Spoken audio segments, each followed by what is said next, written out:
ओ 114 हिंदी। अध्याय 631 मिल्फ्रेड द्वितीय। पिछला अध्याय। अगला अध्याय। पेट्रा इयॉन पर आपके संरक्षण के लिए Tesla one, Karan Paul, Nicholas Devlin, Derrick Enneagram, मित्सोगोन, जियोजी मेट्रेवेली, फोरेगी, जॉन हैंकेल का धन्यवाद। आप पेट्रा इयॉन पर प्रिविलेज के आधे दाम पर 10 अध्याय पढ़ सकते हैं। लिंक patreon.com/monsterintegration एलेन मुझ पर बहुत नर्म हो गई थी। उसने मुझसे लड़ने के लिए अपनी शक्ति का केवल एक अंश ही प्रयोग किया था, जबकि जिस वन सिल्वर स्टार एलीट से मैंने मुकाबला किया था उसने एक ही हमले में मुझे समाप्त कर दिया था, और मैं देख भी नहीं पा रही थी। वन सिल्वर स्टार एलीट की शक्ति सचमुच अद्भुत है। मैंने उत्साह से सोचा। हालांकि पहले तो मैं अपनी हार से दुखी था, लेकिन कुछ मिनटों के बाद मैं उत्साहित हो गया, क्योंकि पहली बार मुझे उस लक्ष्य के बारे में विचार आया था जिसका मुझे पीछा करना है। जब मैं एलेन से लड़ रहा था तो मैं उसकी शक्ति का अनुमान नहीं लगा पाया, क्योंकि वह कुछ महीनों से सिल्वर एलीट थी और उसकी शक्ति साधारण वन सिल्वर स्टार एलीट से कहीं अधिक है। लेकिन इस बार मैंने वन स्टार सिल्वर एलीट से मुकाबला किया था। मुझे पता है कि उसके पास कितनी ताकत है और मुझे ऐसी ताकत पाने के लिए क्या करना पड़ा, और यह बात मुझे बहुत उत्साहित कर रही है।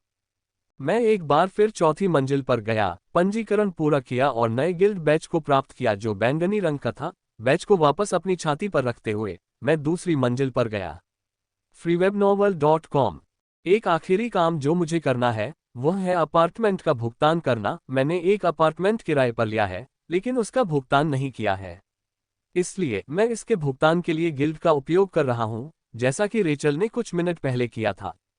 मैंने अपने अपार्टमेंट से बाहर निकलने के कुछ ही मिनटों बाद क्रिस्टल का भुगतान पूरा कर लिया और आधे घंटे बाद मैं उस जगह के सामने पहुंच गया जहां मुझे ठहरना था। यह एक 100 मंजिल की इमारत है जो एक आयताकार डिजाइन में बनी हुई है।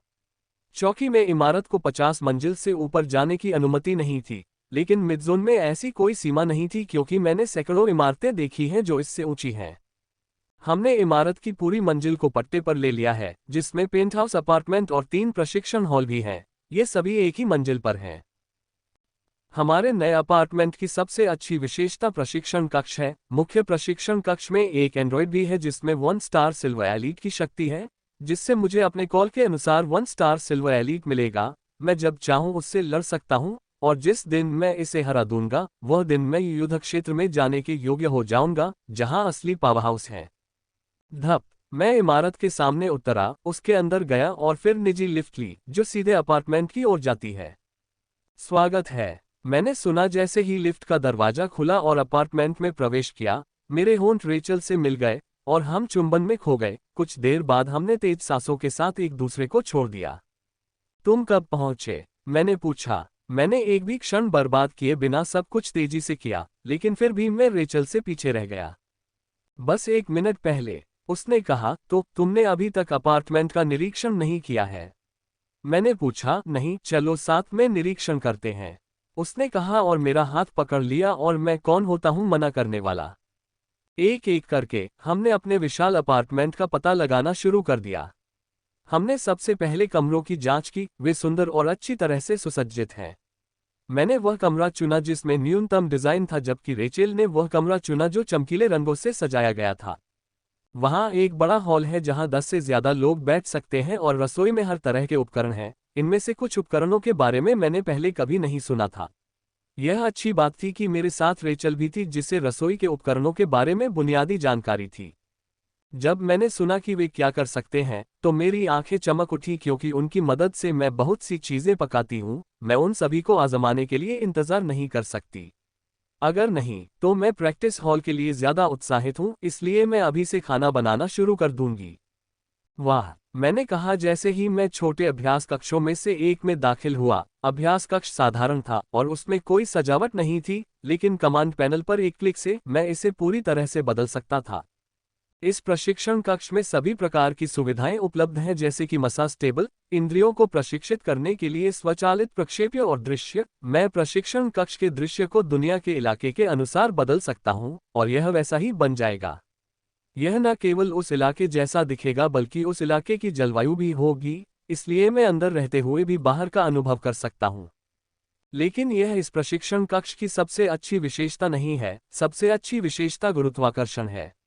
ये प्रशिक्षण कक्ष अपने आप में एक गुरुत्वाकर्षण कक्ष है जो सामान्य से 10 गुना अधिक गुरुत्वाकर्षण प्रदान कर सकता है। यह आश्चर्यजनक है, आउटपोस्ट में अधिकतम गुरुत्वाकर्षण कक्ष 6x की पेशकश कर सकता है, लेकिन यहाँ 10x है और यह मेरे अपार्टमेंट के प्रशिक्षण कक्ष में है। अगर मैं पेशेवर प्रशिक्षण सुविधाओं में गया तो मुझे विश्वास है कि मैं कई ऐसे पा सकता हूं जो इससे अधिक गुरुत्वाकर्षण की पेशकश करते हैं। मेरे लिए 10 गुना गुरुत्वाकर्षण पर्याप्त से अधिक है, क्योंकि गुरुत्वाकर्षण के प्रत्येक मोड़ के साथ शरीर पर दबाव बढ़ता है, और 10 गुना गुरुत्वाकर्षण मेरी हड्डियों को धूल में मिलाने के लिए पर्याप्त है। मेरे वर्तमान स्तर पर मैं केवल 6x गुरुत्वाकर्षण को ही संभाल सकता था, और वह भी थोड़े समय के लिए। उसके बाद मैं जमीन पर गिर पड़ा। पहले प्रशिक्षण हॉल की जांच करने के बाद हम दूसरे की ओर बढ़े, जो बिल्कुल दूसरे जैसा ही है। राहेल बाईं ओर जा रही है जबकि मैं दाईं ओर जा रहा हूं। जब हम कुछ व्यक्तिगत प्रशिक्षण कर लेंगे तो हम उनका उपयोग करेंगे। ये बड़ा है, तस्वीरों से भी बड़ा, राहेल ने कहा जब हम बड़े अभ्यास हॉल में गए। ये काफी बड़ा है। जुड़वा माता पिता के पास जो है उसका लगभग 60% आकार 2 लोगों के लिए, यह एकदम सही है। हालांकि अगर यह जुड़वा बच्चों के अभ्यास हॉल के आकार का होता तो यह और भी बेहतर होता। यह अभ्यास हॉल 2 छोटे अभ्यास हॉल का बड़ा संस्करण प्रतीत होता था, लेकिन यह अलग है क्योंकि इसमें थोड़ी बहुत अलग सुविधाएं थीं, जैसे कि 1 स्टार सिल्वर एलीट एंड्रॉइड और दीवार से लटकी हुई 2 स्टिक। अन्य 2 अभ्यास हॉल किसी भी सजावट से रहित थे, लेकिन इस अभ्यास हॉल में 2 छड़ें हैं। अगर मैं गलत नहीं हूं तो ये 2 छड़ें अभ्यास हथियार हैं जिन्हें मॉर्फिंग स्टिक कहा जाता है। जैसा कि उनके नाम से पता चलता है, वे किसी भी चीज में बदल सकते हैं, बशर्ते कि कोई व्यक्ति उसमें संग्रहीत टेम्पलेट का उपयोग करे या अपनी उपयुक्तता के अनुसार हथियार टेम्पलेट बना सके। वे न केवल किसी की जरूरत के हिसाब से खुद को बदल सकते हैं, बल्कि वे अपना वजन भी बदल सकते हैं, जो मेरे लिए बहुत उपयुक्त है। मैं क्लॉक स्वॉर्ड स्टाइल में महारत हासिल करना चाहता हूं। भारी हथियार के साथ गुरुत्वाकर्षण में इसका अभ्यास करना इसमें ज्ञान प्राप्त करने में बहुत मददगार साबित होगा। यह अपार्टमेंट हर पैसे के लायक है, मैंने कुछ समय बाद कहा। हाँ, ये सच है, रेचल ने दोहराया। अब जब हमने अपार्टमेंट देख लिया है तो आपको मुझे उस काम में मदद करनी होगी जिसका आपने वादा किया था, मैंने कहा और अपने स्टोरेज से सामान निकाला। मैं जुड़वा बच्चों से मदद मांगना चाहता था, लेकिन रेचल ने कहा कि जब हम मिडज़ोन में मिलेंगे तो वह मेरी मदद करेगी, और अब जब हम मिडज़ोन में हैं तो मैं अंततः खजाने तक पहुंच नहीं पा रहा हूं और देख सकता हूं कि क्या मैं जैकपॉट मार सकता हूं। इतने सारे ग्रिम राक्षसों के भंडार। जब तुमने कहा कि तुमने हजारों ग्रिम राक्षसों को मार डाला तो तुम मजाक नहीं कर रहे थे, राहेल ने कहा जब उसने मेरे द्वारा दिए गए भंडार को देखा। वहां 10,000 से अधिक भंडारण स्थल हैं और यदि हम अन्य स्थानों पर जाना चाहें तो कई दिन लग जाएंगे। अगर हम सभी से गुजरना चाहें तो कम से कम एक पूरा हफ्ता लग जाएगा। उसने कहा, ठीक है, हमारे पास 1 हफ्ता है ना? मैंने कहा, पहले हफ्ते के लिए हम स्वतंत्र थे। मिडज़ोन में प्रवेश करने वाले प्रत्येक व्यक्ति को मिशन पर भेजे जाने से पहले 1 हफ्ते का समायोजन समय दिया जाता।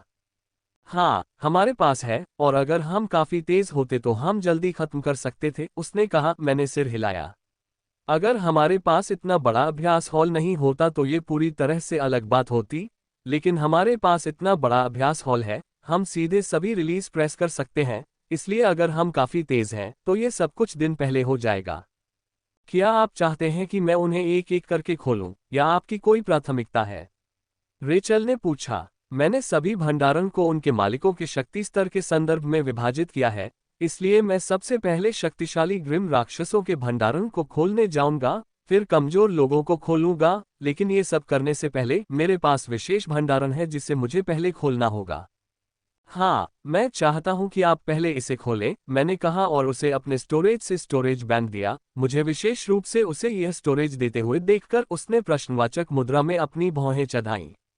ये राक्षस ग्रैंड पैलेस में घुस आया था जिसमें हम घुसे थे और तीसरा टेस्ट भी पास कर लिया, मैंने कहा। उसके चेहरे पर समझदारी की झलक दिखी और फिर उसके चेहरे पर एक गहरी मुस्कान छा गई। आशा करते हैं कि उसे कुछ ऐसा मिला होगा जिसका मौके पर इस्तेमाल नहीं हुआ होगा, उसने कहा, और अगले ही पल मैंने तेज आवाजें सुनी और चारों ओर सामान फैल गया। वहां लगभग कोई जगह नहीं बची थी। चबाओ चबाओ चबाओ। जैसे ही वह सामान सामने आया, एशलिन उत्साह से चहकने लगी। यह अच्छी बात थी कि वह मुझे मानसिक रूप से बता रही थी और जोर से नहीं चहक रही थी जैसा कि आमतौर पर वह तब करती है जब उसे कोई कीमती चीज मिलती है। एशलिन अभी भी मेरे मन में उत्साह से चहक रही थी। वह चाहती थी कि मैं उसके निर्देशों का पालन करूं। मैंने उसे शांत किया और हमेशा की तरह काम किया। मैं नहीं चाहता था कि कोई भी उसकी खजाना खोजने की क्षमता को जाने, यहां तक कि रेचल को भी नहीं। जैसे जैसे मैंने सामान पर काम किया, उन्हें उनके संबंधित वर्गीकरण भंडारण में रखा, मैंने पाया कि वहां सभी प्रकार की दुर्लभ और कीमती चीजें हैं, अयस्क, धातु, जड़ी बूटियां, सब कुछ। इस राक्षस के पास काफी सारा खजाना था। न केवल इसने अपना सामान ढूंढ लिया था, बल्कि इसने काफी संख्या में मनुष्यों का भी शिकार किया था। मैं हॉल के चारों ओर मनुष्यों के शरीर के अंग और शव बिखरे हुए देख सकता था। हो, मैंने एक आवाज निकाली क्योंकि मुझे वह चीज मिल गई थी जिसे देखकर एशलिन उत्साहित थी। क्या तुम्हें वह मिल गई? यह क्या है? राहेल ने उत्साह से पूछा क्योंकि वह मेरे करीब आए और उस चीज को देखा जिसे मैं अपने हाथ में पकड़े हुए था। मैं अपने हाथ में एक अंगूठे के आकार की कांच की गेंद पकड़े हुए हूँ, जिस पर पारदर्शी रंग बने हुए हैं। कांच की गेंद अंदर से खाली नहीं है, इसमें लाल रंग की बूंदें तैरती हुई दिखाई दे रही थीं। ये लाल रंग की बूंद अंगूठे के आकार की है और इसमें नीले रंग के रन एक पंक्ति में तैर रहे हैं। ये नीले रन जंजीरों की तरह लग रहे थे जो लाल रंग की बूंद को अपनी जगह पर बनाए हुए हैं। यह क्या है? रेचल ने पूछा। मैं सिर हिलाकर नहीं कहने ही वाला था कि मेरे दिमाग में एक विचार आया। ये संभवतः किसी उच्च स्तरीय शक्तिशाली व्यक्ति का खून है, लेकिन मैं पूरी तरह से निश्चित नहीं हूँ। ये कुछ और हो सकता है जो खून की बूंद जैसा दिखता है। मैंने कहा कि लाल रंग की बूंद के रंग और बनावट को देखकर यही एकमात्र संभावित उत्तर है। मुझे उम्मीद थी कि कुछ दिलचस्प होगा, लेकिन ये कुछ खून निकला। राहेल ने निराशा में कहा, हालांकि यह खून की बूंद जो उसके लिए बेकार है, एशलिन और मेरे लिए और ग्रिम राक्षसों के लिए भी बहुत महत्वपूर्ण है। मैंने सुना है कि ग्रिम राक्षस ने कुछ रहस्यमय तरीकों का उपयोग करके उच्च स्तर के प्राणी के रक्त को अपने शरीर में डाल लिया और धीरे धीरे उसे अवशोषित कर लिया। खैर, अब यह मेरा है और ये देखते हुए कि एशलिन इसे खराब तरीके से खाना चाहती थी, इसका मतलब है कि वह खुद को नुकसान पहुंचाए बिना इसे खा सकती है। मुझे बस उम्मीद है कि जब वह इसे खाएगी तो वह मेरे साथ कुछ लाभ साझा कर सकेगी, जैसे वह उस रक्त की बूंद के साथ कर रही है जो पहले से ही उसके स्रोत में है। मैंने ग्लास ओब को अपने भंडार में रख दिया, जिससे एशलिन को निराशा हुई, जो चाहती थी कि मैं उसे अभी दे दूं। एशलिन को शांत करने के बाद मैंने राक्षस सामान इकट्ठा करना जारी रखा और कुछ मिनट बाद हमने सभी चीजें एकत्र करना समाप्त कर दिया और अगले भंडारण पर शुरू हो गए। मैंने सबसे पहले 9 स्टार एलिट के भंडार से सामान इकट्ठा करने का निर्णय लिया है, और न केवल उनके पास सबसे अधिक सामान है, बल्कि उनके पास अन्य ग्रिम जाति के राक्षसों की तुलना में अधिक कीमती चीजें भी हैं। यदि ऊपर लड़ रहे सिल्वर और गोल्डन अभिजात वर्ग को छोड़ दिया जाए, तो 9 स्टार अभिजात वर्ग सबसे शक्तिशाली राक्षस होंगे, और वे न केवल चौकी के बल्कि मिडजोन के भी सबसे शक्तिशाली राक्षस हैं। मिडो जोन में बहुत कम शिकार के मैदान हैं जहां सिल्वर एलीट पाए जाते हैं, क्योंकि जो लोग सिल्वर एलीट बन सकते थे वे महाद्वीप के मुख्य युद्ध क्षेत्रों की ओर चले गए। वॉर जोन में बहुत कम लोग थे जिन्होंने दोनों पक्षों से सिल्वर एलीट तक पहुंचने के बाद पीछे रहने का फैसला किया।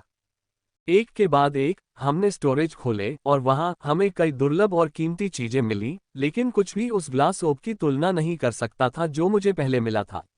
खैर, यह मेरी किस्मत थी कि मैं ग्रिम राक्षस के पास आया जो बर्बाद हो गया और मुझे वह इनाम मिला जो सीधे खाया नहीं गया था। समय बीतता गया और जल्द ही शाम हो गई और हम अंततः रुक गए। हमने बहुत सारे भंडारण खोल दिए हैं, लेकिन हम 9 सितारा अभिजात वर्ग के भंडारण को खोलने में सक्षम हैं, उनमें से कई शेष हैं। उसके बाद मैंने फ्रेश होकर खाना बनाना शुरू किया और मेरे आश्चर्य का ठिकाना न रहा कि राहेल मेरी मदद करने के लिए आई, लेकिन उसने मुझे स्पष्ट रूप से बता दिया था कि वह भविष्य में मेरी मदद नहीं करेगी। वह आज मुझे ऐसी मशीनों का उपयोग करना सिखा रही थी जिनके बारे में मैंने पहले कभी नहीं सुना था। और शायद यही कारण है कि खाना पकाने में मुझे 3.5 घंटे लग गए, लेकिन परिणाम आश्चर्यजनक है क्योंकि मैंने अब तक का सबसे अच्छा खाना पकाया है। माइकल, ये बहुत बढ़िया है, रेचल ने मुंह फुलाते हुए कहा। ये सच है, उनके अत्याधुनिक खाना पकाने के उपकरण अच्छे हैं। उनकी थोड़ी सी मदद से मैं भोजन को और भी स्वादिष्ट बनाने में सक्षम हो गया। हमने खाया और तुरंत ही दवा के रूप में प्रशिक्षण लेने चले गए। हमारे शरीर में ऊर्जा का संचार हो रहा था। करीब 1.5 घंटे बाद हम काम खत्म करके रात के लिए अपने अपने कमरे में चले गए। नहाने के बाद सोने के बजाय सीधे छोटे कांच के गोले को बाहर निकाला और उस पर हुए नुकसान को देखना शुरू किया, ताकि मैं कांच के गोले के अंदर मौजूद खून की बूंद को सुरक्षित तरीके से बाहर निकाल सकूं। समझ गया। मैंने सोचा कि मैं पिछले 1 घंटे से उस शीशे का अध्ययन कर रहा हूँ तथा उसे सुरक्षित रूप से खोलने का तरीका ढूंढ रहा हूँ। केवल कई खंडहर पुस्तकों को देखने के बाद ही मैं खुला खंडहर ढूंढ पाऊंगा। मैंने एक बार फिर से जांच की, क्योंकि यह रक्त कोई साधारण चीज नहीं है। अगर यह फट गया तो न केवल मुझे ले जाएगा, बल्कि यह राचेला और बाकी इमारत को भी ले जाएगा। मैं मरना नहीं चाहता और न ही मुझसे पहले किसी को मारना चाहता हूँ। इसलिए यह बेहतर है कि मैं किसी भी रूल को दबाने से पहले पूरी तरह से सुनिश्चित हो जाऊं। freewaybnewl.com। दूर हटो। अंततः मैंने ये सुनिश्चित करने के लिए कि मैं सही हूं, आधे घंटे तक बटन दबाया, और जैसे ही मैंने बटन दबाया, कांच के गोले पर स्थित सभी रून एक के बाद एक चमकने लगे और कांच का गोला खिल उठा। हाँ, खिल गया। ये चांदनी रात में एक दुर्लभ फूल की तरह खिल गया। यह एक लुभावना और मनमोहक दृश्य है। कांच का गोला खिल गया और उसके केंद्र में लाल रक्त दिखाई दिया। मैंने सोचा था कि जंजीर जैसे रंग भी लाल रंग के गोले से बाहर निकलेंगे और मैं एशलिन के स्रोत में रक्त की तरह आभा रक्त को महसूस कर पाऊंगा, लेकिन ऐसा कुछ नहीं हुआ। चबाना। मैं खून को देखने में खोया हुआ था, तभी मुझे एक उत्तेजित चहचहाहट सुनाई दी, और इससे पहले कि मैं एशलिन को रोकने के लिए कुछ कर पाता, उसने मेरे अंदर जाने से पहले खून की पूरी बूंद खा ली। एशलिन, मैंने जोर से कहा। रक्त का गोला खोलने से पहले मैंने उससे रक्त खाने से पहले उसका निरीक्षण करने के लिए कुछ समय देने के लिए कहा था, लेकिन ऐसा लग रहा था कि वह इस रक्त की बूंद को इतना अधिक खाना चाहती थी कि वह इंतजार नहीं कर सकी।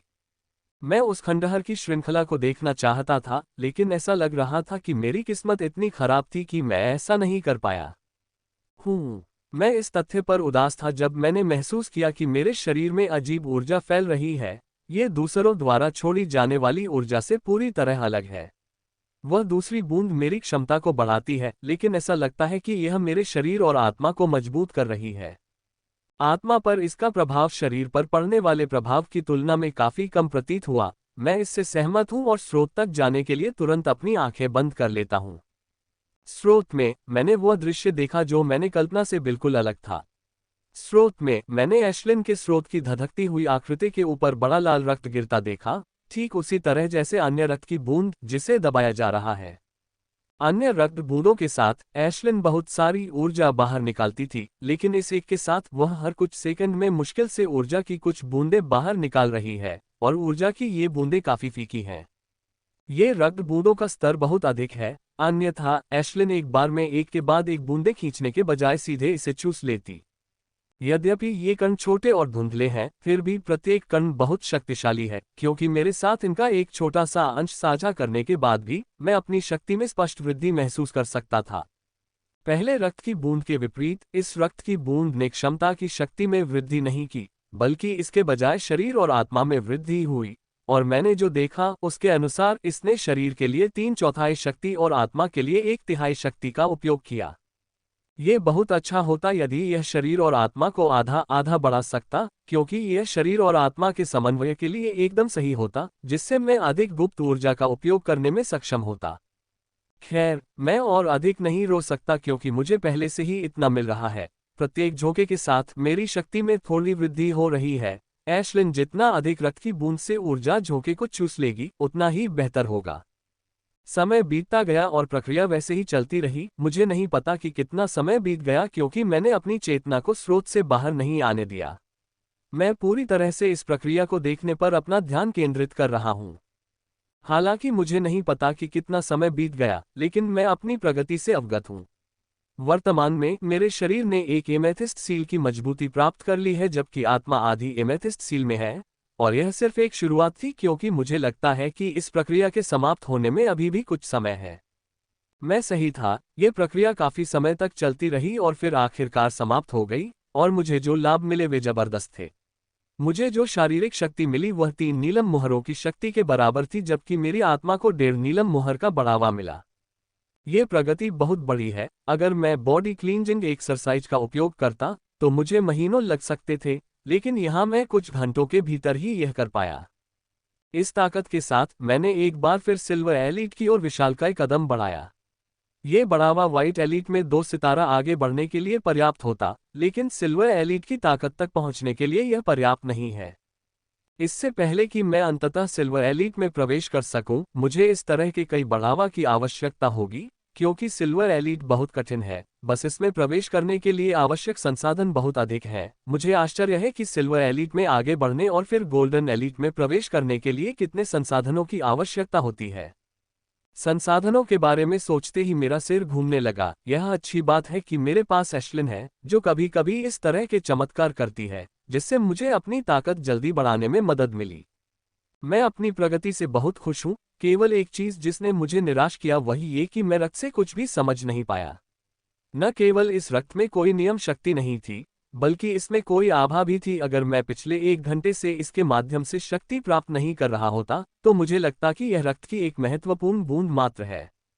अंततः मेरे शरीर की स्थिति पर नजर पड़ी। मैंने अपनी आंखें खोली और होलोवॉच में समय देखा। केवल 1 घंटे से थोड़ा अधिक समय बीत चुका था। मुझे ये देखकर थोड़ा आश्चर्य हुआ, क्योंकि मैंने सोचा था कि कम से कम 4 घंटे बीत चुके होंगे। सब कुछ ठीक से जांचने के बाद मैं सो गया और जब मेरी नींद खुली तो सुबह हो चुकी थी। बिस्तर से उठकर मैंने खुद को तरोताजा किया और फिर रसोई में जाकर रेचल और मेरे लिए नाश्ता बनाना शुरू कर दिया। जल्द ही रेचल जाग गई और हमने ट्रेनिंग से पहले साथ में नाश्ता किया। प्रशिक्षण में मुझे पता चला कि मुझे शरीर की सफाई करने वाले व्यायाम में थोड़ी समस्या हो रही है। इतना ही नहीं, मुझे स्रावित करने वाली प्रणाली में भी समस्या है। जब मैंने ऐसा होते देखा तो मुझे तुरंत इसका कारण समझ में आ गया। जैसे जब मेरी क्षमता में रक्त की बूंद की ऊर्जा का संचार हुआ था, मुझे उस शक्ति के साथ समायोजन करने में काफी समय लगाना पड़ा। ऐसा ही कुछ मेरी आत्मा और शरीर के साथ भी हुआ। अचानक शक्ति के संचार के साथ वे कठोर हो गए हैं। यह कोई बड़ी समस्या नहीं है। जब तक शरीर की सफाई तकनीक और स्राव विधि को सीमा तक किया जाता है, कठोरता दूर हो जानी चाहिए। यही हुआ। मैंने शरीर शुद्धिकरण तकनीक और स्राव विधि का अपनी सीमा तक प्रयोग किया और जो कठोरता मैं महसूस कर रहा था वह समाप्त हो गई। इसे खत्म करने में तुम्हें काफी समय लगा, रेचल ने मेरे पीछे आते हुए चिल्लाते हुए कहा। उसे जो चोटें लगी थीं वे पूरी तरह से ठीक हो गई थीं और उसके शरीर पर सूखे खून का कोई निशान नहीं था। अगर उसे फटे कपड़े न दिखते तो कोई सोचता कि वह अभी अभी जंगल में आई है और अभी तक कोई लड़ाई नहीं हुई है। रेचल साफ सफाई का बहुत शौकीन नहीं है, लेकिन उसे अपने शरीर पर खून पसंद नहीं था। वह मौका मिलते ही उसे साफ कर देती थी। मैं तो बस इसके साथ खेल रहा था। मैंने कहा, मैंने जो कहा वह सही है। यदि मेरे पास इस ग्रिम राक्षस के खिलाफ पूरी ताकत होती तो इस राक्षस को मारने के लिए 1 मिनट भी पर्याप्त होता। ऐसा कहने के बाद मैं नीचे झुकता हूं और अपना हाथ ग्रिम राक्षसों पर रखता हूं जिनका जीवन मुश्किल से खतरे में है। आप क्या कर रहे हैं? राहेल ने पूछा जब उसने मुझे ग्रिम राक्षसों को मारने के बजाय उन्हें छूते हुए देखा। इसके शरीर और नसों का अध्ययन कर रहा हूं, मैंने कहा और आंखें बंद कर ली। जैसे ही मैंने अपनी इंद्रियों को इसके शरीर में डाला, यदि यह अपनी चरम अवस्था में होता तो यह मेरे घुसपैठ का विरोध कर सकता था, लेकिन यह तो मानो एक धागे से लटका हुआ था। इसे इस बात की परवाह करने का समय ही नहीं था कि मैं इसके शरीर में घुसपैठ कर रहा हूं। यदि उसे पता होता कि मैं ऐसा क्यों कर रहा हूं, तो वह अपनी पूरी शक्ति से इसका प्रतिरोध करता। क्यों? रेचल ने पूछा। इस बार मैंने उसे कोई उत्तर नहीं दिया। इसके बजाय मैंने गैग निकाला और ग्रिम राक्षस के मुंह पर लगा दिया तथा उसके हाथ और पैर बांधने शुरू कर दिए ताकि वह अपनी जगह पर ही रहे, ताकि उसके साथ जो भी होगा वह उसे देख सके। जब मैं इसे बांध रहा था तो ये फिर से बैठ गया, यह महसूस करते हुए कि कुछ बुरा होने वाला है, लेकिन इसका प्रतिरोध व्यर्थ था। मेरे पास मौजूद सबसे मजबूत बिडिंग आर्टिफैक्ट के साथ पूरी तरह से बांधने के बाद मैं उठा और अपनी लाल तलवार की क्षमता को चार्ज करना शुरू कर दिया। पुच्छी। कुछ ही सेकंड में पॉइंट इन्फर्नो पूरी तरह से चार्ज हो गया और ये देखते ही देखते कि मैंने ग्रिम मॉन्स्टर्स की छाती के ठीक केंद्र को छेद कर नीचे गिरा दिया, जो कि उसकी जादुई नसों का केंद्र भी है। ओह! जैसे ही मैंने उसे छेदा, उसकी छाती का केंद्र लाल हो गया और जल्द ही वह लाल रंग उसकी जादुई नसों में फैलने लगा, जैसे कि वह लावा हो।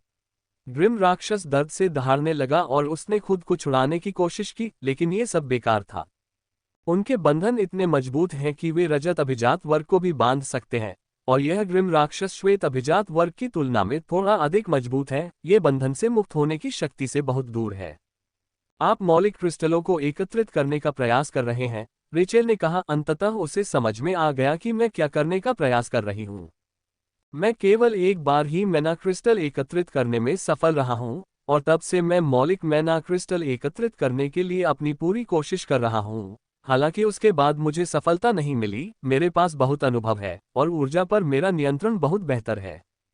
पिछली बार जब मैंने ये प्रयास किया था तब से 3 महीने से अधिक समय बीत चुका था। खंडहर में मैं इसे प्राप्त नहीं कर सका क्योंकि यह पूरी दुनिया नहीं है। मैना क्रिस्टल की कटाई करने के लिए ग्रिम राक्षस की अंधेरी ऊर्जा को मैना में परिवर्तित करने के लिए दुनिया की मदद की आवश्यकता होती है जिसका हम उपयोग करते हैं। FRWebNoel.co। रूइन से बाहर आने के बाद जब मैं नए खिलाड़ियों को प्रशिक्षण दे रहा था तो मेरे पास कई अवसर थे, लेकिन मैंने ऐसा नहीं किया क्योंकि मैं उनके सामने अपनी छवि खराब नहीं करना चाहता था। मुझे अभी भी याद है कि जब मैंने अपने पूर्व टीम लीडर को एलिमेंटल मैना क्रिस्टल्स एकत्रित करते देखा था तो मेरी आंखें कितनी खुशी से चमक उठी थीं। और मैं युद्ध में भी ऐसा नहीं कर सकता था क्योंकि कटाई की प्रक्रिया शुरू करने के लिए ग्रिम राक्षस को जीवित रखना पड़ता है। मौलिक मैना क्रिस्टल की कटाई करने का एक आसान तरीका है और इसके लिए केवल विशेष ग्रिम रेस राक्षस और विशेष रूनिक डिस्क की आवश्यकता होती है जो मौलिक मैना क्रिस्टल की कटाई करती है। उस विशेष रूनिक डिस्क के बिना कोई भी व्यक्ति विशेष ग्रिम जाति के राक्षसों से एलिमेंटल मैना क्रिस्टल प्राप्त नहीं कर सकता है, लेकिन कोई भी व्यक्ति विशेष रूनिक डिस्क प्राप्त नहीं कर सकता है। गिल्ड द्वारा उसे बेचने से पहले उसके पास सिल्वर एलीट की शक्ति होनी चाहिए। मैं सिल्वर एलीट नहीं हूं और यह ग्रिम राक्षस विशेष नहीं है। हालांकि विशेष ग्रिम राक्षस मिज़ोन में दुर्लभ नहीं है, इसलिए यदि मुझे मैना क्रिस्टल चाहिए तो मुझे एलिमेंटल मैना क्रिस्टल प्राप्त करने से पहले अपने प्रयास से ग्रिम राक्षसों की डार्क ऊर्जा को तत्वीकृत करना होगा। जैसे ही मैंने ग्रिम राक्षस के शरीर पर फैली हुई चमकदार लाल रेखाओं को देखा, मेरी धड़कनें तेज और तेज होने लगी। मैं अपने सैकड़ों प्रयासों के बावजूद कभी सफल नहीं हो पाया और इसका कारण मेरी ऊर्जाओं पर नियंत्रण है। लेकिन इस बार मुझे सफलता का पूरा भरोसा है। न केवल मेरी ऊर्जा पर नियंत्रण में सुधार हुआ है, बल्कि मेरा मारण नियम भी उन्नत हुआ है, जिससे मुझे इस राक्षस को तत्व बनाने के लिए आवश्यक ऊर्जा की सही मात्रा का अनुमान लगाने में मदद मिली है। और प्रगति देखकर मुझे और अधिक यकीन हो रहा है कि इस बार मैं सफल हो जाऊंगा। अतीत में जब मैं तत्वीकरण करने की कोशिश करता था तो ग्रिम राक्षसों के शरीर पर हमेशा धुआं या जलने के निशान होते थे, लेकिन इस बार ग्रिम राक्षस के शरीर पर ऐसे कोई निशान नहीं थे। सब कुछ सुचारू रूप से चल रहा है। इसकी मंशिराएं ऐसी लग रही हैं जैसे मैं उनमें मौजूद काली ऊर्जा को परिवर्तित नहीं कर रहा हूं, बल्कि चमकदार लाल रक्त के साथ नसों को महसूस कर रहा हूं। जल्द ही ग्रिम राक्षस की सभी नसें तत्वीकृत हो गईं और ये देखकर मेरे चेहरे पर मुस्कान आ गई। लेकिन प्रक्रिया पूरी नहीं हुई थी। हाँ, एक और चीज बाकी थी। पहले चरण में ग्रिम राक्षस की मन शिराएं तत्वीकृत हो जाती हैं और दूसरे चरण में ये तत्वीकृत शिराएं मन को उसके शरीर की प्रत्येक कोशिका में फैला देती हैं और सभी तत्व ऊर्जा को अंधकार में तत्व ऊर्जा में परिवर्तित कर देती हैं। ये दूसरी प्रक्रिया कठिन लग रही थी, लेकिन ये सबसे आसान थी। जब तक मन शिराएं पूरी तरह से तत्वीकृत हो जाती हैं, तब तक शरीर के बाकी हिस्सों को तत्वीकृत करने में कोई समस्या नहीं होगी। जैसा कि मैंने सोचा था, तात्विक शिराओं ने ग्रिम राक्षसों के हर कोने में तात्विक अंधकार ऊर्जा को फैलाना शुरू कर दिया, जिससे ये तात्विक अंधकार ऊर्जा में बदल गई। ग्रिम राक्षस के पूरे शरीर पर हल्की लालिमा फैलने लगी तथा सभी ग्रिम राक्षस अत्यधिक दर्द से कराहने लगे। दूसरी प्रक्रिया ही वह कारण है जिसके कारण ग्रिम राक्षस को तत्वीकरण के दौरान जीवित रहना आवश्यक था। मृत शरीर की नसों को तत्वीकृत किया जा सकता था, लेकिन उस ऊर्जा को शरीर के प्रत्येक भाग में व्यवस्थित तरीके से संतुलित तरीके से फैलाना किसी के नियंत्रण से बाहर था। यहाँ तक कि स्वर्ण अभिजात वर्ग भी अपनी ऊर्जा पर उत्कृष्ट नियंत्रण नहीं कर सकता था। ये प्रक्रिया बहुत जटिल है और केवल एक जीवित शरीर ही इसे कर सकता है। जल्द ही ग्रिम राक्षस का पूरा शरीर लाल हो गया और पूरी प्रक्रिया पूरी होने के बाद ही उसने अपनी अंतिम सांस ली। हाँ हाँ हाँ, मैंने खुशी से कहा। ऐसा करने के लिए मैंने सैकड़ों शरीरों पर प्रयोग किया है और बहुत सारे मैना क्रिस्टल बर्बाद किए हैं, लेकिन मुझे इसका अफसोस नहीं है क्योंकि मैं अंततः सफल हो गया हूँ। इसलिए प्रक्रिया पूरी होने के कुछ सेकंड बाद मैंने रूनिक डिस्क को बाहर निकाला और ग्रिम राक्षस की छाती पर रख दिया और अग्नि क्रिस्टल के प्रकट होने की प्रतीक्षा की। झनकार। हमारे हथियार फिर टकराए, लेकिन इस बार कोई भी नहीं हिला। हम बस अपनी जगह पर जड़वत खड़े रहे। मुझे हिलता हुआ न देखकर वह काफी हैरान हो गया था, हालांकि उसका ये हमला पिछले हमले से ज्यादा शक्तिशाली था। Clang clang clang. लेकिन उसने इस बारे में सोचने में ज्यादा समय नहीं लगाया। मुझे अपनी तलवार वापस लेते और फिर से हमला करते देखकर उसने बिना एक पल भी गंवाए जवाब दिया। हम दोनों के बीच जोरदार मुठभेड़ शुरू हो गई। हमारा हर हमला पहले से ज्यादा शक्तिशाली था। लड़ाई बहुत ही भयंकर थी, जिसमें एक छोटी सी गलती भी मौत का कारण बन सकती थी। इसलिए हमारा हर हमला बहुत ही सोच समझकर और लचीला था। जो लोग श्वेत अभिजात वर्ग की सीमा को पार कर सकते हैं, वे बहुत चतुर हैं। हालांकि श्वेत अभिजात वर्ग सबसे निम्न अभिजात वर्ग हो सकता है, फिर भी उस तक पहुंचने और उससे आगे निकलने से पहले किसी को अनगिनत संसाधनों को खर्च करना पड़ता है और कठिनाइयों को सहना पड़ता है। Clang clang clang. मैं अपने कवच पर घुमावों को अधिक शक्ति के लिए तेजी से घुमाता हूं, जबकि यह बहुत अधिक उपयोग में है। ये सब मुझसे लड़ने के लिए है। हम गतिरोध में लड़ रहे हैं, जिसमें कोई विजेता नहीं दिख रहा है, लेकिन ये कभी भी बदल सकता है। अगर मेरे पास कुछ छिपी हुई ताकत होती या मैंने ऑकल्ट विधि का इस्तेमाल करना शुरू कर दिया होता, तो लड़ाई का समय बदल सकता था। मैं ऑकल्ट ऊर्जा का इस्तेमाल नहीं करूंगा इस लड़ाई में, नहीं जब तक कि यह ऑक कुछ ऐसा इस्तेमाल न करे जिसका मैं अपनी मौजूदा शक्ति से बचाव न कर सकूं। मुझे बहुत कम ही ऐसे प्रतिद्वंद्वी से लड़ने का मौका मिलता है जिनके साथ मैं जल्दी से मुकाबला नहीं कर सकता। ये प्रतिद्वंद्वी मेरे लिए रत्न हैं, जो मुझे खुद को चुनौती देने में मदद करते हैं और मेरी लड़ाई की शैली को निखारने में मदद करते हैं। इसलिए जब मैं उन्हें पाता हूं, तो मैं उनका पूरा उपयोग करना सुनिश्चित करता हूं। उन्हें मारने से पहले उनके मूल्य को पूरी तरह निचोड़ लेता हूं। समय बीतता गया और मैं लड़ता रहा तथा अपनी जीत के और करीब पहुंचता गया, जबकि रेचल भी यही कर रही है। उच्च शक्ति वाले ग्रिम राक्षसों से लड़ते हुए राहेल को काफी मुश्किल समय का सामना करना पड़ रहा है, लेकिन वह अभी भी लड़ रही है। हालांकि लड़ाई की शुरुआती अवधि के दौरान वह थोड़ी घायल हो गई थी, उसकी हालत अब स्थिर हो गई है और वह वर्तमान में ग्रिम राक्षसों से बराबरी की लड़ाई लड़ रही है। मुझे उम्मीद थी कि वह जिस ग्रिम मॉन्स्टर से लड़ रही है, वह थोड़ा ज्यादा ताकतवर है, इतना ताकतवर कि वह अपने टोटेम आर्टिफैक्ट का इस्तेमाल कर सके। वह इस बारे में काफी गुप्त रही थी, और जब मैंने उससे अपना टोटेम आर्टिफैक्ट दिखाने के लिए कहा, तो उसने मेरे सवाल को ये कहते हुए टाल दिया, ये तैयार नहीं है।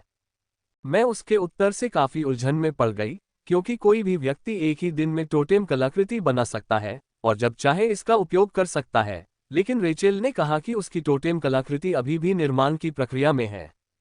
मैंने उससे पूछा था कि ये तैयार क्यों नहीं है, लेकिन उसने मेरे सवाल का जवाब देने के बजाय बस मुस्कुरा दिया था। ये देखकर मैंने उससे दोबारा इसके बारे में नहीं पूछा, लेकिन मेरे पास कुछ सिद्धांत हैं। रहस्यमय ऊर्जा उनमें से एक है। राहेल में रहस्यमय ऊर्जा है। यह मुश्किल से ध्यान देने योग्य है, और मैं भाग्यशाली था कि जब हम खंडहर में थे तो राहेल से इसे महसूस कर पाया।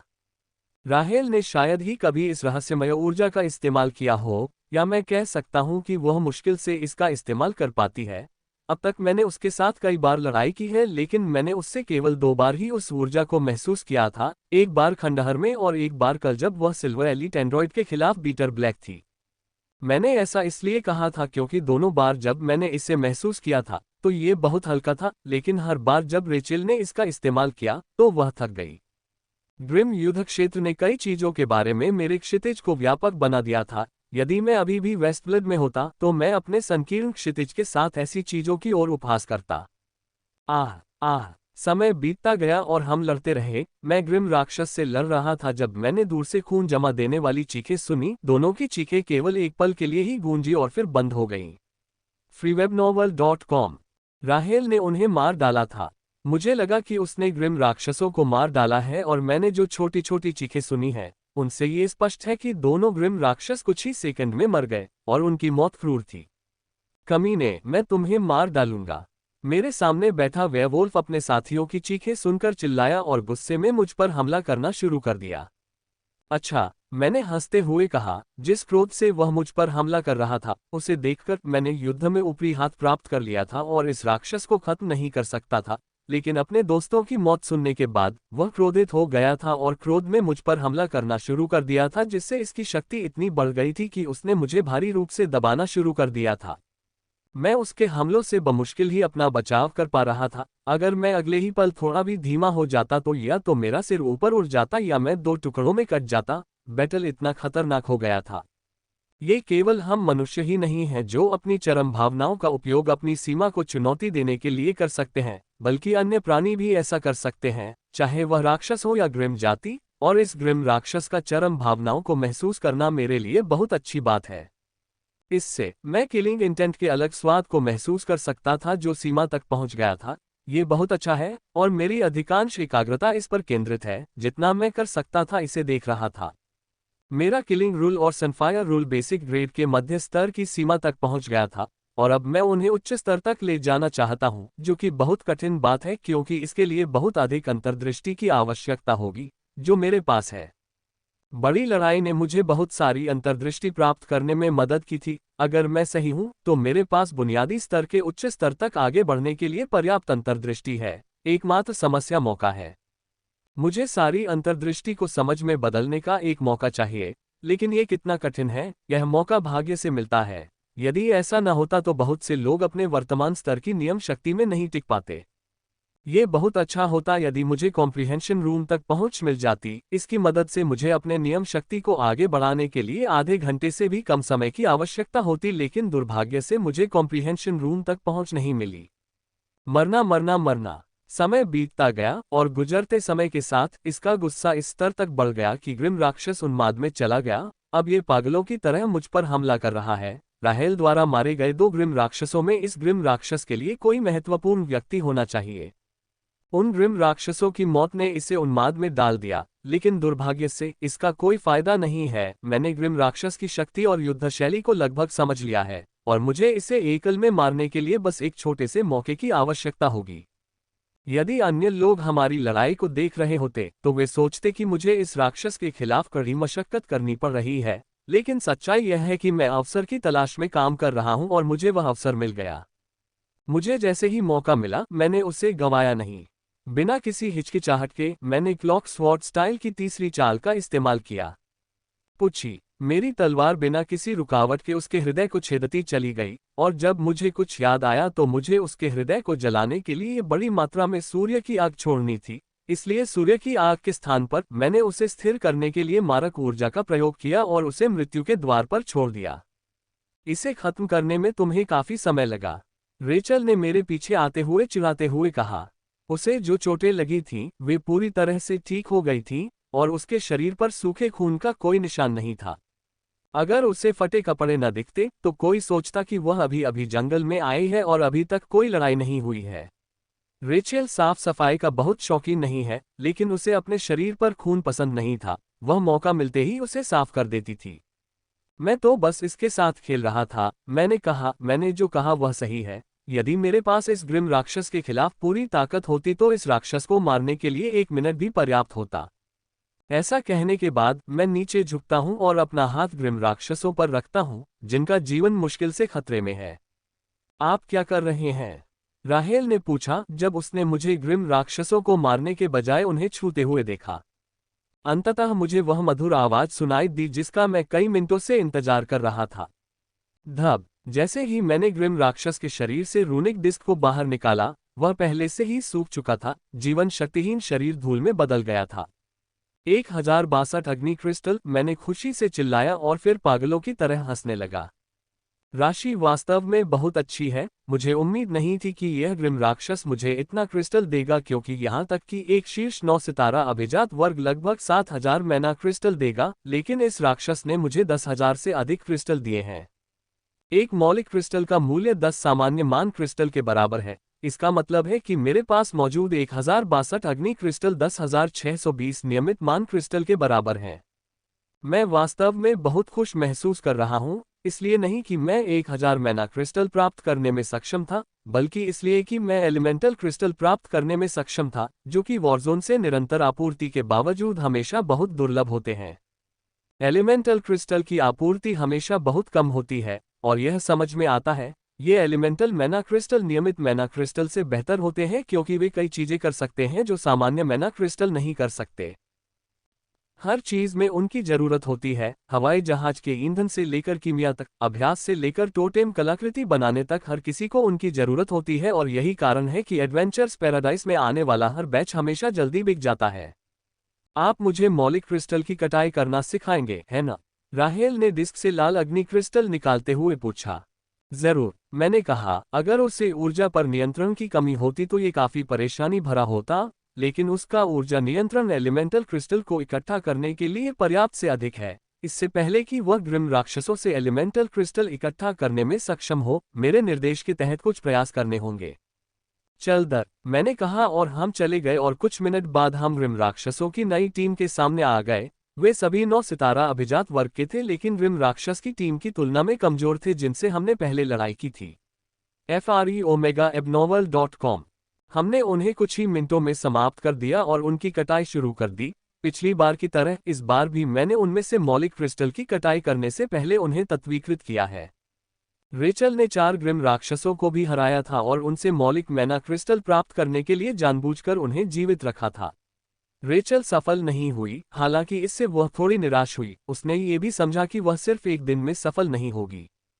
पहली टीम को खत्म करने के बाद हमने दूसरी, तीसरी और चौथी टीमों को खत्म कर दिया। हम लगातार मारते रहे और हम मजबूत विरोधियों की ओर बढ़ते रहे। हम अभी भी आउटस्कर्ट में घूम रहे हैं लेकिन थोड़ा और आगे बढ़ रहे हैं। जैसे जैसे हम गहराई में गए, हमारे प्रतिद्वंद्वी भी मजबूत होते गए, लेकिन हमें अभी तक ऐसा कोई प्रतिद्वंद्वी नहीं मिला जिसकी शक्ति श्वेत अभिजात वर्ग से अधिक हो। चलो थोड़ा आराम करते हैं, मैंने कहा। ये घंटा थोड़ा तनावपूर्ण था। प्रतिद्वंद्वी मजबूत नहीं थे लेकिन हमने कई लोगों से लड़ाई की थी। हमने एकल में लगभग 29 स्टार अभिजात वर्ग के साथ लड़ाई की थी। जैसे ही हम एक टीम के साथ समाप्त करते हैं, अन्य हम पर हमला करते हैं। एकमात्र अच्छी बात यह है कि मैं उन सभी ग्रिम राक्षसों से मौलिक मैना क्रिस्टल की कटाई करने में सक्षम था जिन्हें मैंने मार दिया था। चबा चबा, हम अभी आराम कर रहे थे, तभी एशलिन ने हमारे कनेक्शन के माध्यम से चहकते हुए मुझे बताया कि एक बहुत शक्तिशाली ग्रिम मॉन्स्टर हमारी दिशा में आ रहा है और वे बहुत तेज गति से आ रहे हैं। जैसे ही मैंने ये सुना, मैं तुरंत उठकर अपनी तलवार भंडार से बाहर ले आया। मुझे अचानक खड़ा देखकर रेचल भी मेरे पीछे खड़ी हो गई। क्या ग्रिम राक्षस आ रहे हैं? उसने पूछा। हाँ, बहुत शक्तिशाली राक्षस, मैंने कहा और कुछ सेकंड बाद मुझे लगा कि वे हमारी दिशा में आ रहे हैं। यह इतनी तेजी से हुआ था कि मुझे उसे विस्तार से बताने का मौका नहीं मिला। एक और मिल गया, मैंने कहा और अगले ही पल 2 ग्रिम राक्षस अचानक हमारे सामने प्रकट हुए और जब मैंने उन्हें देखा तो मुझे कारण समझ में आया कि हम गुप्त स्थान पर छिपे होने के बावजूद भी वे अचानक उनके सामने क्यों प्रकट हुए। वे डॉगमैन जनजाति से हैं और एक विशेष डॉगमैन जनजाति है जो गंध में माहिर है। डॉगमैन जनजाति पहले से ही गंध में माहिर है, लेकिन ये सींग वाला डॉगमैन जनजाति अपनी बेहद तीखी नाक के लिए डॉगमैन जनजाति के बीच प्रसिद्ध है। नाक ही एकमात्र ऐसी चीज नहीं है जिसने उन्हें मशहूर बनाया, बल्कि उनकी क्रूरता ने भी उन्हें बहुत मशहूर बनाया। ग्रिम राक्षस क्रूर हैं लेकिन इसमें कुछ जनजातियां हैं जो उससे भी ज्यादा स्तर की हैं और यह हॉन्ट डॉगमैन जनजाति उनमें से एक है। वे अपने प्रतिद्वंद्वी को यातना देना पसंद करते हैं, उसके साथ तब तक खेलते हैं जब तक कि उनका शिकार उनसे अपना जीवन समाप्त करने की भीख नहीं मांगने लगता। और मैंने जो पढ़ा है उसके अनुसार उनके अधीन मरने वाले अधिकांश लोगों का दिमाग टूटा हुआ होता है। हॉन्ट डॉगमैन जनजाति के सदस्य इतने क्रूर होते हैं। हमारी किस्मत बहुत खराब है, इन दोनों राक्षसों के पास ताकत है जबकि वे कुलीन हैं। खास तौर पर वह लंबा सींग वाला डॉगमैन बहुत ताकतवर है, उस वेयरवुल्फ से भी ज्यादा ताकतवर जिससे मैंने पहली बार लड़ाई की थी। छोटा वाला भी ज्यादा कमजोर नहीं है, इसकी युद्ध शक्ति उस वेयरवुल्फ के बराबर ही है जिससे मैंने लड़ाई की थी। तुम्हें उनसे लड़ने के लिए अपनी पूरी शक्ति लगानी होगी, मैंने रेचल से कहा और साथ ही एशलिन से कहा कि वह रेचल पर नजर रखे और अगर उसे कोई जीवन संकट का सामना करना पड़े तो उसकी मदद करे। हे एल्गर, ये दोनों काफी शक्तिशाली लग रहे थे। लंबे सींग वाले डॉगमैन ने छोटे सींग वाले डॉगमैन से कहा, यह अच्छी बात है भाई, वे मजबूत हैं, कमजोर लोग अब कोई मजा नहीं देते। वे कुछ मिनट भी नहीं टिक सके इससे पहले कि वे हमसे उन्हें मार डालने की भीख मांगने लगे। छोटे डॉगमैन ने कहा, जैसे वह राहेल को देख रहा हो, जैसे वह अपने नए खिलौने को देख रहा हो जिससे वह मजा करने जा रहा हो। रेचेल की ओर उसकी निगाह देखकर मैंने उसकी आंखें नोचने की इच्छा की, लेकिन मैंने खुद को नियंत्रित किया और उस लंबे डॉगमैन को देखता रहा जो इतना शक्तिशाली है कि मुझे भी यकीन नहीं था कि मैं अपनी पूरी शक्ति से उसे हरा पाऊंगा। हम बिना कोई आवाज किए एक दूसरे को देखते रहे। ये केवल ताकत की लड़ाई नहीं बल्कि मनोविज्ञान की भी लड़ाई है। पहले जो वाक्य उन्होंने कहे वो उनके कबीले की कुख्यात प्रसिद्धि से हमारा आत्मविश्वास कम करने का मनोवैज्ञानिक हमला था। यदि यह नियमित 9 स्टार एलिट होता तो वे हिलना शुरू कर देते। हॉन्ट डॉगमैन जनजाति की कुख्याति काफी प्रसिद्ध है और शायद यही कारण है कि उन्होंने समान ताकत वाले ग्रिम राक्षसों की तुलना में 3 गुना अधिक योग्यता अंक दिए। वर्तमान घूरने की प्रतियोगिता भी एक मनोवैज्ञानिक लड़ाई है। इसका उद्देश्य सरल है, ये हमारे दिमाग को अस्थिर करना चाहता था ताकि हम पूरे आत्मविश्वास के साथ हमला और बचाव न कर सकें। जैसे जैसे ये प्रतियोगिता आगे बढ़ती है, मैं सींग वाले डॉगमैन की क्षमता पर आश्चर्यचकित हुए बिना नहीं रह पाता। ऐसी मनोवैज्ञानिक रणनीतियों का उपयोग करते हुए ये राक्षस अपने से अधिक शक्तिशाली प्रतिद्वंद्वी को भी मारने में सक्षम होते हैं। आक्रमण करना। मैंने अचानक चिल्लाया और राहेल और मैंने तुरंत हॉन्ट डॉगमैन पर हमला कर दिया। अभी मैंने उसकी मारक मंशा में उतार चढ़ाव को महसूस किया था और जानता था कि वह हमला करने के लिए तैयार है, इसलिए बिना किसी हिचकिचाहट के मैंने हमला कर दिया। इससे न केवल वह हमला करने की गति। राक्षस इस बात से थोड़ा आश्चर्यचकित हुआ कि हमने उस समय से 1 सेकंड पहले उन पर हमला कर दिया जब उन्होंने हम पर हमला करना तय किया था, लेकिन उन्होंने तुरंत ही इस पर काबू पा लिया और जितनी तेजी से संभव था उतनी तेजी से जवाबी हमला किया। झनकार। उसकी पतली तलवार मेरे ऊपर गिरी और मुझे लगा कि मेरे अंदरूनी अंग हिल रहे हैं और खून मेरे मुंह में आ गया है जिसे मैंने जबरदस्ती पी लिया था। अगर मैं शुरू से ही अपने घुमावदार कवच की पूरी ताकत का इस्तेमाल न करता तो मुझे छोटी सी अंदरूनी चोट लग जाती। मैं अभी भी बिल्कुल ठीक हूँ। राहेल जो अभी अभी टकराई थी, वह रास्ते में बहुत सारा खून उगलते हुए सीधे वापस चली गई थी। हालांकि मैं उसके बारे में चिंतित हूँ, मैंने उसकी मदद करने के लिए कदम नहीं उठाया। मुझे यकीन है कि राहेल उस डॉगमैन को संभालने में सक्षम होगी।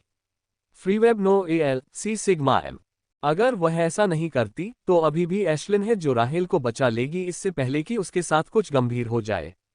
इसलिए मुझे अकेले अपनी लड़ाई पर ध्यान केंद्रित करना होगा और राहेल को उसके हाल पर छोड़ना होगा। उसने मुझ पर फिर से हमला करने से पहले मेरी तरफ गौर से देखा और इस बार उसका हमला और भी ज्यादा शक्तिशाली था। हमले को देखकर मुझे पता चल गया कि यह मेरे मौजूदा घूमते हुए कवच की क्षमता से कहीं ज्यादा है। इसलिए बिना किसी हिचकिचाहट के मैंने गुप्त विधि को सक्रिय किया और अपने घूमते कवच में गुप्त ऊर्जा को जोड़ा ताकि इसे और अधिक मजबूत किया जा सके। झनकार। मैंने इसके हमले से बचाव किया और इस बार मुझे एक झटका भी लगा। ये सब मेरे घूमते कवच द्वारा अवशोषित कर लिया गया, लेकिन मैं खुश नहीं हूं क्योंकि एक और हमला मेरी ओर आ रहा है और पहले की तरह ये पहले से अधिक शक्तिशाली था। झनकार। पोह पोह पोह। कदम कदम कदम। जमीन पर खून की धारें बहती हुई दिख रही थीं, लेकिन यह मेरा खून नहीं बल्कि ग्रिम राक्षस का खून था। मैंने अपनी पूरी ताकत लगाने का फैसला किया और राक्षस को जल्द से जल्द खत्म कर दिया। पहले हमले में मैंने अपनी पूरी ताकत लगा दी थी और एक ही वार में उसकी गर्दन भेदना चाहता था और मैं ऐसा करने के काफी करीब पहुंच गया था, लेकिन आखिरी क्षण में उसकी पतली तलवार प्रकट हुई और मेरे हमले से बचाव करने लगी। हे तुम्हें इसकी कीमत चुकानी पड़ेगी कमीने, उसने गुस्से से कहा और अपनी तलवार मेरी ओर घुमाई जो उसकी गर्दन पर आ रही थी। झनकार। इस बार भी उसने बचाव किया था, लेकिन पिछली बार के विपरीत इस बार उसने मेरे साथ ही हमला करने से पहले बस थोड़ा सा हिला था। बजना। हमारी तलवारें आपस में टकराईं और इस बार हम बिना किसी हलचल के अपने स्थान पर डटे रहे। ये देखकर कि मेरी अभिव्यक्ति में सुधार हो सकता है, लेकिन अस्वाभाविक हो गई क्योंकि मैं जानता था कि अब मैं इसकी वास्तविक शक्ति का सामना करूंगा। Clang clang clang. बिना किसी क्षण की प्रतीक्षा किए हमने एक दूसरे पर आक्रमण करना शुरू कर दिया। पहले तो आक्रमणों से मुझ पर कोई प्रभाव नहीं पड़ा, लेकिन जब अगला आक्रमण हुआ तो मैं थोड़ा झुक गया और अगले आक्रमण से मैं और भी अधिक हिल गया। हर समय इसकी शक्ति और अधिक मजबूत होती जा रही थी और मैं केवल इतना कर सकता था कि अधिक शक्ति के लिए भंवर को तेजी से घुमाऊं और साथ ही इसकी चालों पर नजर रखूं ताकि मैं उनसे बेहतर तरीके से बचाव कर सकूं। कदम कदम कदम। लेकिन ऐसा लगता है कि यह ज्यादा काम नहीं कर रहा है क्योंकि इसके हमले और भी अधिक शक्तिशाली हो गए हैं और अब मैं पूरी तरह से रक्षात्मक हो गया हूं और इसके हर हमले पर एक कदम पीछे हट रहा हूं। वह अपनी सारी शक्ति पहले ही इस्तेमाल कर लेता, लेकिन उसने ऐसा नहीं किया। वह हर कदम पर धीरे धीरे अपनी शक्ति बढ़ा रहा है।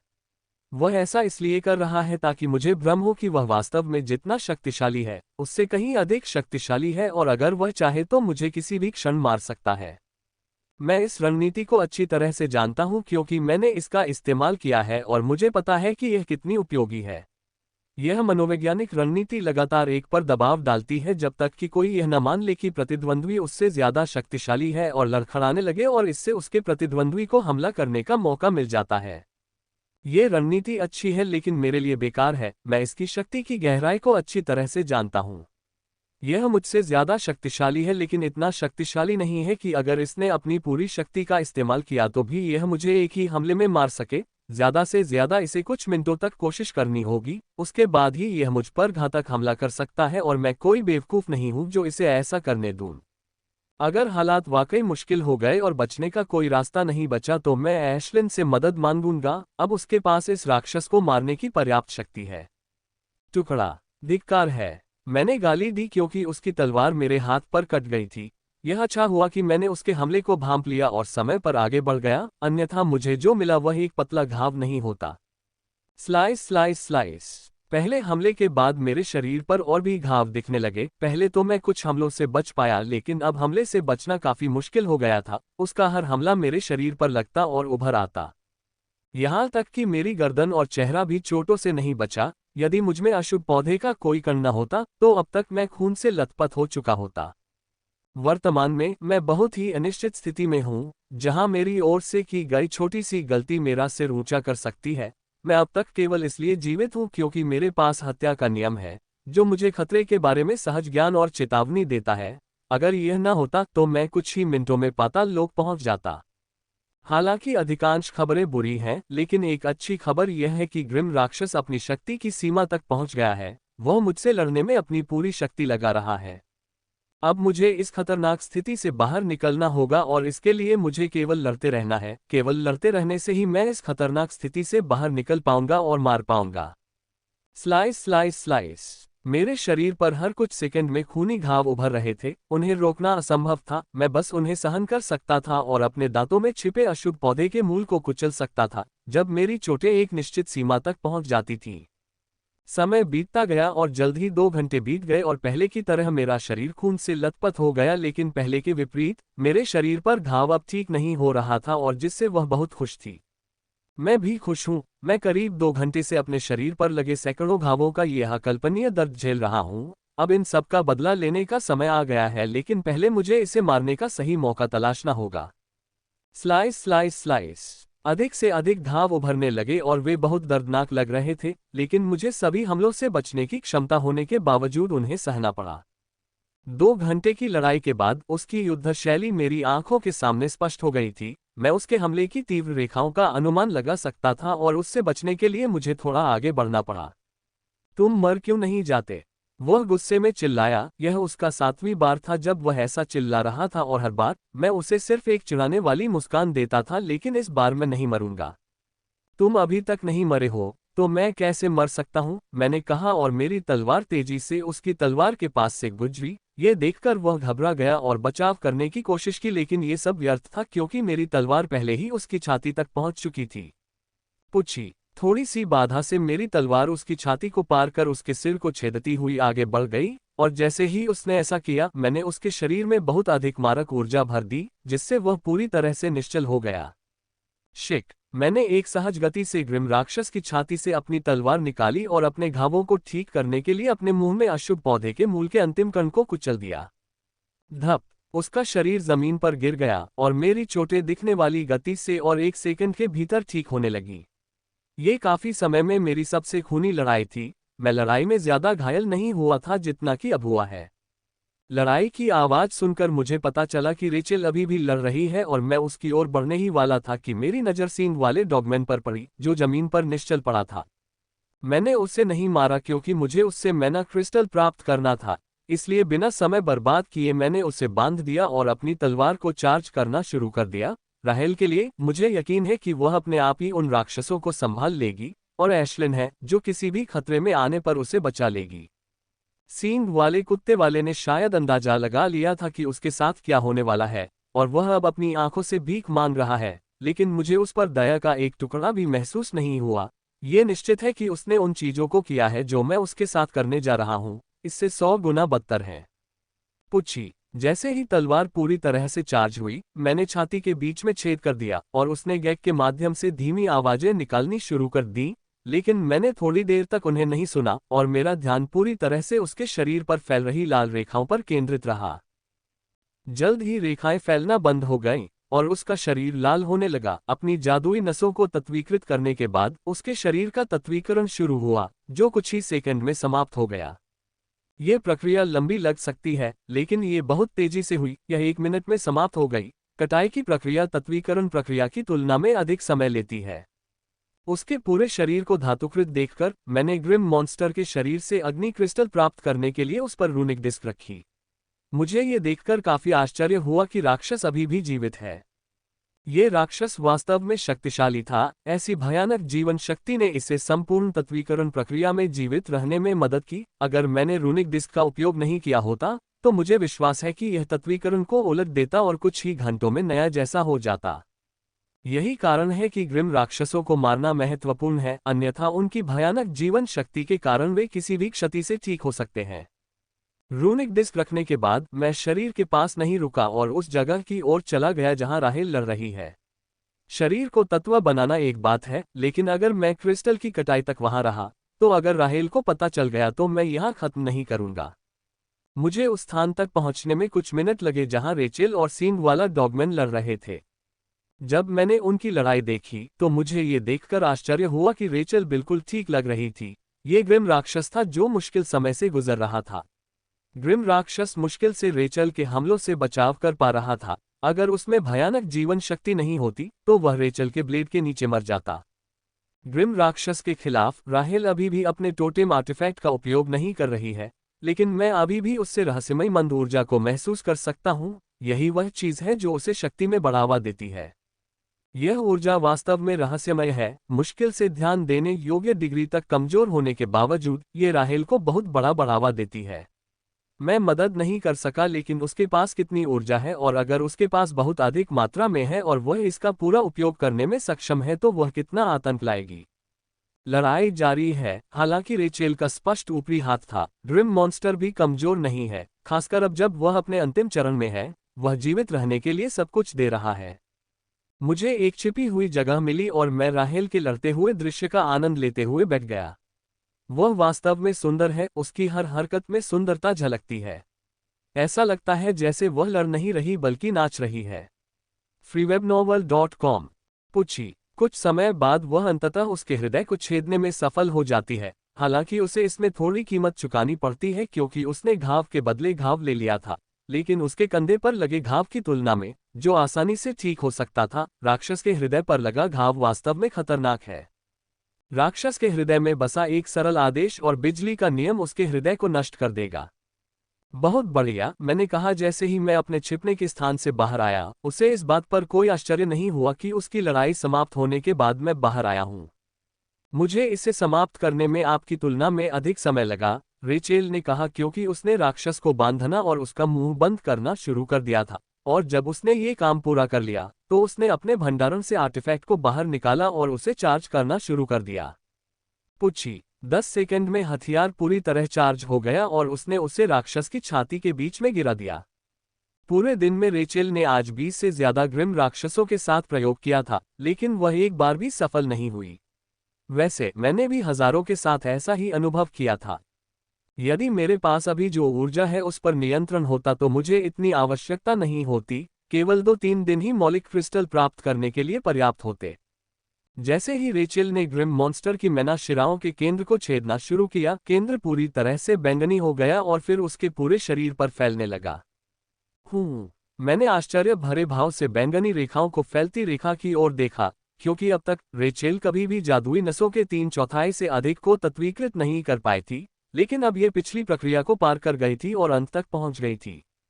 हाँ, मैंने ये किया। रेचल चिल्लाने लगी और मूर्खतापूर्ण नृत्य करने लगी, जो मैंने उसे पहले कभी करते नहीं देखा था। मैंने राक्षस के शरीर को अविश्वास से देखा। मैं तत्वयुक्त शिराओं को देख सकता था जो अब जानवरों के पूरे शरीर को तत्वयुक्त कर रही थी। प्रक्रिया लगभग पूरी हो चुकी है। जब तक पूरा शरीर तत्वयुक्त हो जाता है, वह बिजली के क्रिस्टल को इकट्ठा करने में सक्षम हो जाएगी। मैंने कभी नहीं सोचा था कि वह केवल 20 ग्रिम राक्षसों के साथ अभ्यास करने के पहले दिन ही ऐसा करने में सक्षम होगी, जबकि मुझे महीनों लग गए और मैंने लगभग 1000 राक्षसों के साथ अभ्यास किया। क्या तुमने नहीं कहा था कि मुझे क्रिस्टल इकट्ठा करने में कम से कम 3 दिन लगेंगे? उसने कहा जब उसने क्रिस्टल इकट्ठा करने के लिए राक्षस पर रूनिक डिस्क रखी तो उसने मेरी ओर देखा। तुम बहुत प्रतिभाशाली हो, मैंने तुम्हें कम आंका है। मैंने कहा, मैं ये कहना चाहता था कि यह एक संयोग है। उसे अभी भी कम से कम 3 दिन अभ्यास की आवश्यकता होगी, तभी वह इसे पूरी तरह से कर पाएगी, लेकिन मैं कोई बेवकूफ नहीं हूं जो ऐसा कहूं। समय बीतता गया और कुछ मिनट बाद रूनिक डिस्क की झनकार गूंजी, जिसे सुनकर राहेल ने एक सेकंड भी बर्बाद नहीं किया। उसने ग्रिम राक्षस के सूखे शरीर से रूनिक डिस्क को हटा दिया और तारों भरी आंखों से चमकीले बैंगनी क्रिस्टल को देखा। 1050 लाइटनिंग क्रिस्टल। राहेल ने अपनी रूनिक डिस्क पर संख्याएं देखने के बाद कहा। उसे बहुत सारे लाइटनिंग क्रिस्टल मिले, जो मुझे वेयरवुल्फ से मिले क्रिस्टल से सिर्फ 10 कम थे। कुछ मिनटों के बाद हम उस राक्षस की ओर बढ़े जिसे मैंने मारा था। वह पहले से ही सूखी भूसी बन चुका था। मैंने उसमें से रूनिक डिस्क निकाली और देखा कि उसने कितने क्रिस्टल इकट्ठा किए थे। 1370, 1370 क्रिस्टल, जो कि काफी बड़ी संख्या है, पिछले अधिकतम से 300 ज्यादा। राहेल को इस पल के लिए काफी गुस्सा आया, लेकिन ये गुस्सा ज्यादा देर तक नहीं रहा क्योंकि वह अभी भी अपने द्वारा इकट्ठा किए गए मौलिक क्रिस्टल के बारे में काफी उत्साहित है। क्या हम वापस चलें? मैंने अपने होलोवॉच में समय देखने के बाद पूछा। हाँ, समय हो गया है, उसने उत्तर दिया। इसके साथ ही हम जंगल से बाहर निकलने लगे, लेकिन वापस आते समय 5 मिनट में ही हमारा सामना ग्रिम राक्षसों के बड़े दल से हो गया। फ्रे वेबनोवल_कॉम टीम में 11 ग्रिम राक्षस थे। वे सभी शीर्ष 9 सितारा अभिजात वर्ग के थे और हमें उन्हें खत्म करने में 10 मिनट लगे तथा उन्हें काटने में और 10 मिनट लगे। जब हम ग्रिम राक्षसों को इकट्ठा कर रहे थे, तब रेचेल का मूड काफी खराब हो गया था क्योंकि उसने जितने भी राक्षसों को तत्वीकृत करने की कोशिश की थी, वे सभी विफल हो गए थे। मैंने जो सोचा था वह एक वास्तविकता बन गई थी। ग्रिम राक्षसों का तत्वीकरण एक संयोग था, उसे अभी भी थोड़ा और अभ्यास करने की आवश्यकता है, इससे पहले कि वह ग्रिम राक्षसों से तत्व क्रिस्टल इकट्ठा करना सीख सके। रास्ते में हम ग्रिम राक्षसों की कुछ और टीमों के सामने आए और हमने उनमें से हर एक को मार डाला और उनसे मैना क्रिस्टल एकत्र कर लिए और पहले की तरह राहेल उन राक्षसों को भी तत्वीकृत करने में सक्षम नहीं थी, जिससे उसका मूड इतना खराब हो गया कि उसने ग्रिम राक्षसों पर अपनी हताशा का उपयोग करना शुरू कर दिया। अपनी हताशा में उसने अपनी असली ताकत दिखा दी थी और मुझे ये देखकर आश्चर्य हुआ कि यह ताकत थोड़ी कम थी। अगर उसने पहले ही लंबे सींग वाले डॉगमैन से लड़ाई कर ली होती तो वह उसे भी खत्म कर सकती थी। 1 घंटे बाद हम अंततः ब्रीज फॉरेस्ट से बाहर निकले और हवा में उड़कर मिल्फ्रेड की ओर बढ़ गए। हम दोनों ही अपने अपने कारणों से चुप थे। वह चुप थी क्योंकि वह एलिमेंटलाइजेशन प्रक्रिया के दौरान की गई गलतियों पर विचार कर रही थी, और मैं चुप था क्योंकि मैं कल के बारे में सोच रहा था। कल मेरा जन्मदिन है और कल ही वो दिन भी है जब मैं राहेल को डेट पर ले जाने की योजना बना रहा था। हमने अभी तक अपने रिश्ते को आधिकारिक नहीं बनाया है और ऐसा करने के लिए मुझे उसे डेट पर ले जाना होगा। रेचल ने स्पष्ट रूप से कहा था कि मैं उसे अपनी गर्लफ्रेंड तभी कह सकता हूं जब मैं उसे डेट पर ले जाऊं। तो मैं उसे कल डेट पर ले जाऊंगा और उसके लिए मैंने सब कुछ योजना बना ली है। मैंने न केवल शहर के सबसे अच्छे स्थान को नोट कर लिया है, बल्कि मैंने मोटी रकम देकर मिल्फ्रेड के सबसे अच्छे रेस्तरां में आरक्षण भी करा लिया है। मैं कल के बारे में सोचकर उत्साहित हो गया। ये सबसे अच्छा होने वाला है और मैं इसके आने का इंतजार नहीं कर सकता। माइकल, देखो, रेचेल ने अचानक ऊंची आवाज में कहा, जिससे मेरी सुंदर कल्पना टूट गई। रेचेल की आवाज सुनकर मैंने उस दिशा की ओर देखा जिस ओर रेचेल देख रही थी, जो ऊपर था, और पाया कि ऊपर एक अविश्वसनीय दृश्य चल रहा था। अरोरा, मैंने सिर हिलाने से पहले उलझन में जोर से कहा। अरोरा केवल उत्तर दिशा में दिखाई देते हैं और ऊपर जो रंग मैं देख रहा हूँ, वे अरोरा के बारे में मैंने जो पढ़ा है उससे बिल्कुल अलग हैं। मैं जो रंग देखता हूँ वे गोलाकार होते हैं, न कि लहरदार तरीके से जैसा कि अरोरा है। आसमान में ग्रे, काला, गुलाबी और बैंगनी रंग का मिश्रण है। इन रंगों ने आसमान पर बहुत ही सुंदर गोलाकार डिजाइन बनाए हैं। वे पूरे आसमान में हैं। आसमान में ऐसा कोई हिस्सा नहीं है जहां मैं उन्हें न देख सका। वे कब दिखाई दिए? मैंने रेचेल से पूछा। मैंने तुम्हें कॉल करने से कुछ सेकंड पहले ही, उसने आकाश में सुंदर सर्पिल बहुरंगी घटना को देखते हुए उत्तर दिया। ये कुछ क्षण पहले ही प्रकट हुआ था और पूरी तरह से आकाश को भर दिया था। मुझे लगा कि ये सर्पिल सरल प्रतीत होते हैं, इनमें कुछ तो बात होगी, लेकिन चाहे मैं कितना भी सोचूं, मुझे ऐसा नहीं लगता कि मैं इसके बारे में जानता हूं और न ही पढ़ा हूं। क्या आप इस घटना के बारे में कुछ जानते हैं? मैंने रेचल से पूछा। उसने अपना सिर हिलाकर मुझसे कहा, चलो मिल्फ्रेड पर वापस चलते हैं, केवल वहीं हमें इसके बारे में पता चलेगा। मैंने कहा। उसने सिर हिलाया और हम अपनी सबसे तेज गति से मिल्फ्रेड की ओर उड़ने लगे। रास्ते में हमने देखा कि हजारों लोग रुककर इस घटना को देख रहे हैं और हमारे जैसे कुछ लोग इस असामान्य घटना को देखने के बाद वापस शहर की ओर जा रहे हैं। ये घटना सामान्य नहीं है। कुछ देर बाद रेचेल ने कहा, मैं सिर हिलाए बिना नहीं रह सका। अगर यह सामान्य होता तो हम इसके बारे में सुन लेते। गिल्ड को इसके बारे में पता होना चाहिए। जैसे ही मुझे संकेत मिलेगा, मैं गिल्ड के फीड में इसके बारे में खोज करूंगा, वहां निश्चित रूप से कुछ उत्तर मिलेगा।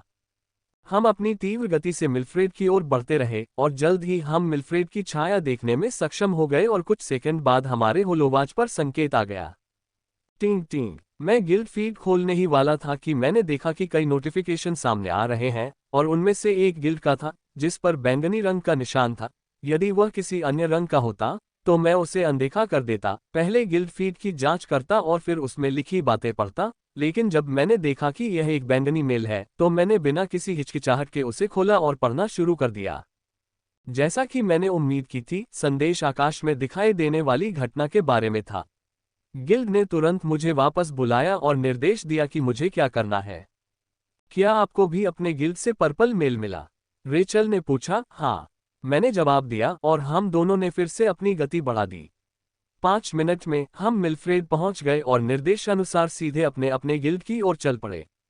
गिल्ड की ओर बढ़ते समय मैंने लगातार अपने फीड और गिल्ड से प्राप्त फीड की जांच की और मुझे बहुत आश्चर्य हुआ जब मैंने पाया कि यह असामान्य घटना न केवल मिडज़ोन में हो रही है बल्कि पूरी ग्रिम युद्ध क्षेत्र में भी हो रही है। चाहे वह आउटपोस्ट हो, मिडज़ोन हो या वार जोन, इस घटना ने पूरे ग्रिम युद्ध क्षेत्र को कवर किया था। मैं जो पढ़ रहा हूं उसके अनुसार यह घटना केवल ग्रिम युद्ध क्षेत्र को कवर करती है, जबकि महाद्वीप के बाकी हिस्सों में इसका कोई संकेत नहीं है। पहले तो मुझे इस पर विश्वास नहीं हुआ, लेकिन अब मैं जो भी खबरें पढ़ रहा हूं उनमें यही कहा गया है, इसलिए मुझे लगता है कि यह सच है। एक और दिलचस्प बात जो मैंने फीड से पढ़ी वह ये कि गिल्ड ने केवल उन लोगों को बैंगनी रंग का समन भेजा था जिनके पास 9 स्टार एलीट या उससे ऊपर की शक्ति थी, जबकि बाकी लोगों को ब्राउन नोटिस मिला था जिसमें कहा गया था कि उन्हें जल्द से जल्द शहर में आना चाहिए और गिल्ड के समन के लिए तैयार रहना चाहिए, जो फिर